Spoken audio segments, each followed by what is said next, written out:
Hello students. देखिए, प्रश्न number 2 प्रश्नावली 1.1 का प्रश्न नंबर 2 है।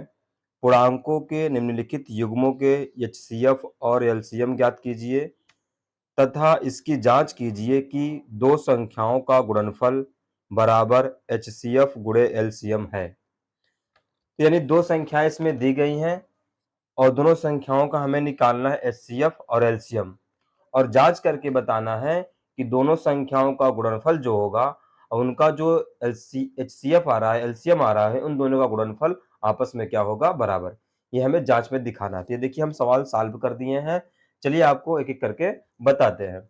26 और 91 किसका? 26 और 91 का हमें एचसीएफ और एलसीएम निकालना है।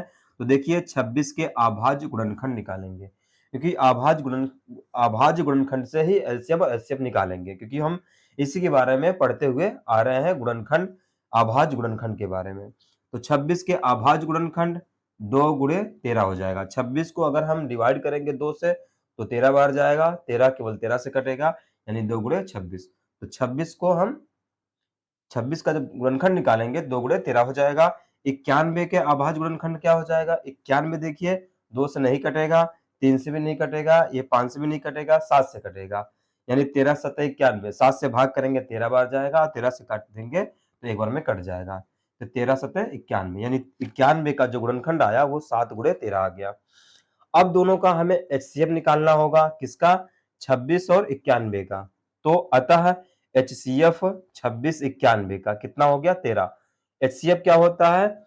हाईएस्ट कॉमन फैक्टर, यानी दोनों फैक्टरों में, गुणनखंड या फैक्टर दोनों एक ही चीज होता है। गुणनखंड हिंदी में और फैक्टर इंग्लिश में, यानी हाईएस्ट कॉमन फैक्टर, जिसे हम मासापा भी कहते हैं हिंदी में। तो जो सबसे बड़ी क्या हो, इसमें संख्या हो और कॉमन हो, ठीक है, दोनों में क्या हो, कॉमन हो। कॉमन मतलब उभयनिष्ठ दोनों में हो। फैक्टर मतलब गुणनखंड, जो फैक्टर इन दोनों में है, जो गुणनखंड में है, जो सबसे बड़ी हो। सबसे बड़ी क्या है? 13 है। तो 13 दोनों मिल रहा है और कुछ नहीं मिल रहा है, कॉमन, उभयनिष्ठ नहीं है दोनों में और कोई। तो 13 क्या हो जाएगा हमारा? एचसीएफ हो जाएगा। किसका? 26 91 का। यानी दोनों में जो मिलता है वही क्या होता है? मासा होता है, ठीक है ना, एचसीएफ होता है। उसके बाद देखिए, तथा एलसीएम क्या हो जाएगा? एलसीएम किसका? 26 और 91 का। जो एलसीएम होता है, इसका मतलब होता है लीस्ट कॉमन मल्टीपल। लीस्ट मतलब सबसे छोटी, कॉमन मतलब जो कॉमन दोनों में है, मल्टीपल मतलब गुणज होता है। मल्टीपल का मतलब क्या होता है? गुणज होता है। तो वह गुणज हमें निकालना है दोनों में, वह गुणज निकालना है जो कॉमन हो और सबसे छोटी संख्या हो, ठीक है ना, इन दोनों में। तो हमें क्या मिला? इसका मतलब होता है जो दोनों में मिलता है वो लिखा जाता है, जो नहीं मिल रहा वो भी लिखा जाता है। 13 13, उसके बाद 2, उसके बाद 7, आपस में गुणा कर देंगे, 182 आ गया। तो 26 91 का मल्टीपल जो मिला वो क्या मिला? सबसे छोटी संख्या 182। 26 से भी 182 क्या हो जाएगा? कट जाएगा, और 91 से 182 क्या हो जाएगा? कट जाएगा। तो सबसे छोटी वही हमें मल्टीपल लेना है, गुणज लेना है इन दोनों संख्याओं का, यानी 26 91 का। तो इस तरह से इसको निकालते हैं, जो मिलेगा वो लिखा जाता है, जो नहीं मिलता है उसको भी फिर आपस में क्या करते हैं? गुणा कर देते हैं। अब इस प्रश्न में आगे क्या बोला है? आगे कह रहा है कि जो है जांच करना है। जांच क्या करना है? कि दो संख्याओं का गुणनफल बराबर एचसीएफ गुणे एलसीएम। दो संख्याओं का गुणनफल बराबर एचसीएफ गुणे एलसीएम। तो दोनों संख्याएं कौन सी हैं? तो बायां पक्ष लेंगे कि बायां पक्ष में क्या आ रहा है और दाएं पक्ष में क्या आ रहा है, दोनों बराबर है कि नहीं, ये जांच करेंगे। तो बायां पक्ष क्या है? दो संख्याओं का गुणनफल, यानी दोनों संख्याओं का गुणनफल। दो संख्याओं का या दोनों संख्याओं, दोनों एक ही चीज है। तो दोनों संख्याओं का गुणनफल, संख्याएं कौन सी हैं? 26 और 91। तो 26 गुणे 91 बराबर कितना आ जाएगा? 2366। उसके बाद देखिए, बायां पक्ष क्या है? एचसीएफ गुणे एलसीएम।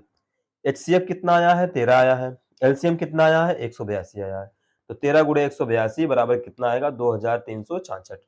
यहां भी इतना ही आ रहा है, यहां भी इतना ही आ रहा है, यानी दोनों संख्याओं का गुणनफल जो आ रहा है वही उनका जो है एचसीएफ एलसीएम भी आ रहा है। मतलब दोनों पक्ष आपस में क्या है? बराबर है, दोनों साइड बराबर है। इसलिए अतः क्या हो जाएगा? बायां पक्ष बराबर दायां पक्ष, दोनों आपस में क्या है? बराबर। ये जांच करके हम जांच करके क्या करें? बता दिए।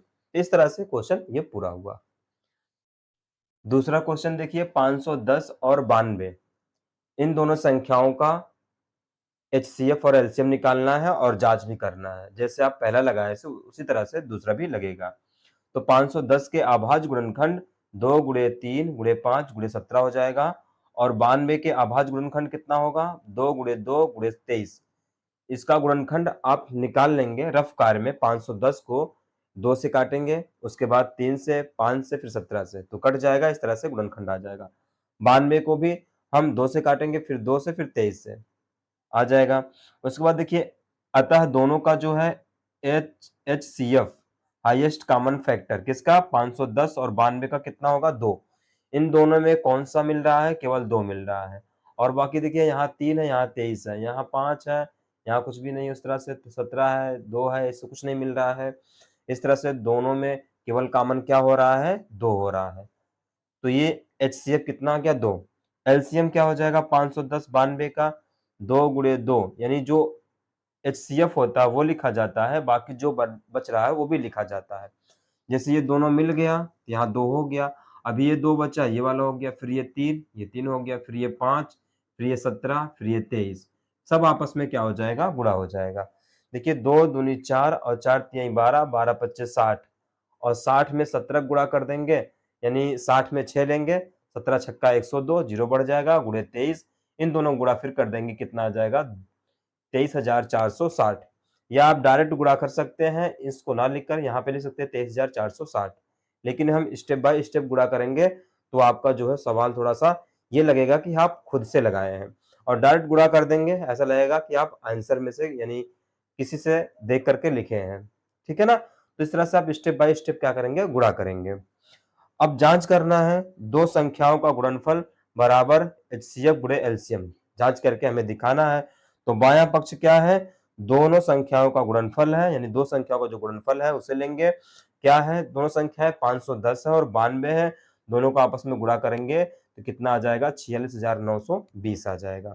उसके बाद देखिए बायां पक्ष क्या है, एचसीएफ गुणे एलसीएम है, इन दोनों को आपस में गुणा करेंगे। एचसीएफ कितना आया 2 आया है, एलसीएम कितना आया है 23,460 आया है, दोनों आपस में क्या करेंगे गुणा कर देंगे तो 46,920 आ जाएगा। तो इस तरह से बायां पक्ष बराबर दायां पक्ष सिद्ध हो गया। ठीक है ना। अब इसमें एक सवाल और बचा हुआ है तीसरा, इसी प्रकार वो भी लगाएंगे, चलिए देखते हैं उसको। अब तीसरा क्वेश्चन देखते हैं, 336 और 54 का अभाज्य गुणनखंड निकाल करके उनका एचसीएफ और एलसीएम ज्ञात करना है, उसके बाद जांच भी करना है। तो 336 के अभाज्य गुणनखंड 2 गुणे 2 गुणे 2 गुणे 2 गुणे 3 गुणे 5 गुणे 7, इस तरह से 336 का गुणनखंड आ गया।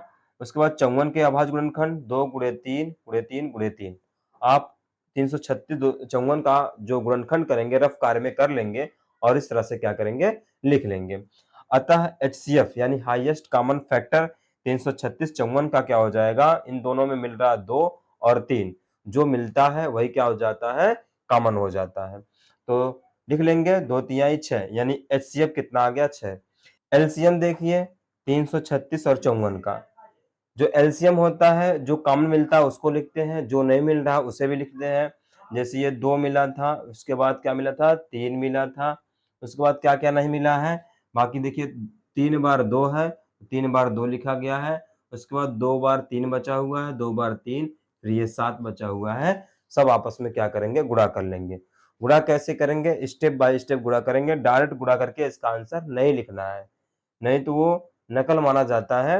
वैसे आप गुणा करके लिखेंगे, जैसे इस तरह से देखिए 2 तिहाई 6, 6 दूनी 12, 12 दूनी 24, 24 दूना 48, यहाँ तक हम गुणा कर पाए हैं। उसके बाद 3 त्रिका 9, 9 सौते 63, फिर इन दोनों गुणा करेंगे 3024। अब ये क्वेश्चन जो है अलग दिखेगा, क्योंकि जो गुणा हुआ है सबसे अलग होगा, सभी लोग गुणा करके एक साथ लिखते हैं, और इस तरह से गुणा करेंगे तो आपका 3024 जो आएगा ये लगेगा हाँ अपने से आप क्या किए हैं लगाए हैं सवाल को। उसके बाद देखिए जांच करेंगे, दो संख्याओं का गुणनफल बराबर एचसीएफ गुणे एलसीएम। फिर दोनों संख्याओं का जो है ये इनको हम बायां पक्ष में रखते हैं, ये बायां पक्ष है ये दायां पक्ष है, तो बायां पक्ष में दोनों संख्याओं का गुणनफल निकालेंगे। संख्याएं क्या है दोनों 336 और 54, जैसे आप दूसरा और पहले लगाए हैं उस तरह ये भी सवाल लगेगा। तो दोनों गुणा करेंगे कितना आ जाएगा 18,144। उसके बाद एचसीएफ और एलसीएम दोनों आपस में गुणा करेंगे। एचसीएफ कितना आया है 6 आया है, एलसीएम कितना आया है 3024 आया है। दोनों का आपस में गुणा कर देंगे तो 18,144 आ जाएगा, जो दोनों पक्ष आपस में क्या है, बराबर है, बायां भी और दायां भी। इस तरह से हम लिख देंगे अतः बायां पक्ष बराबर दायां पक्ष। तो इस क्वेश्चन को इस तरीके से लगाएंगे, आप अभ्यास करिए, क्योंकि अभ्यास से ही सब कुछ क्या होता है, सही होता है। अभ्यास से ही आपका जो है सवाल अच्छी तरीके से आ जाएगा। धन्यवाद।